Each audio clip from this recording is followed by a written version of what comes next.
ಘಟನೆ ಬೀದರ್ ಜಿಲ್ಲೆಯ ಇತಿಹಾಸದಲ್ಲೇ ಪ್ರಥಮ ಬಾರಿಗೆ ನಡೆದು ಇದು ಬೀದರ್ ಜಿಲ್ಲೆಗೆ ಒಂದು ಕಪ್ಪು ಚುಕ್ಕಿಯಾಗಿದೆ.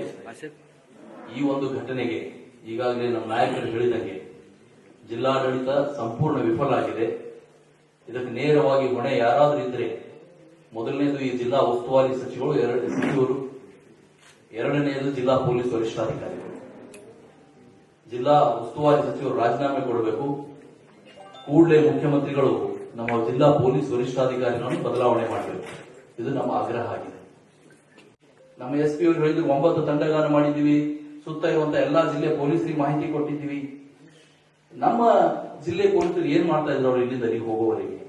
ಮೊದಲನೇದು ಆ ಘಟನೆ ಯಾಕೆ ನಡೀತು ಅಂದ್ರೆ ಈಗಾಗಲೇ ನಮ್ಮ ಸಂಸದರು ಹೇಳಿದಂಗೆ ಜಿಲ್ಲೆಯಲ್ಲಿ ಅಪರಾಧ ಕೃತ್ಯಗಳು ಹೆಚ್ಚಾಗಿವೆ, ಕೊಲೆಗಳು ಹೆಚ್ಚಾಗಿವೆ. ನಿನ್ನೆ ಮೊನ್ನೆ ಧನ್ನೂರದಲ್ಲಿ ಬಸವ ಕಲ್ಯಾಣದಲ್ಲಿ ಒಂದು ಕೊಲೆ ಆಗಿದೆ.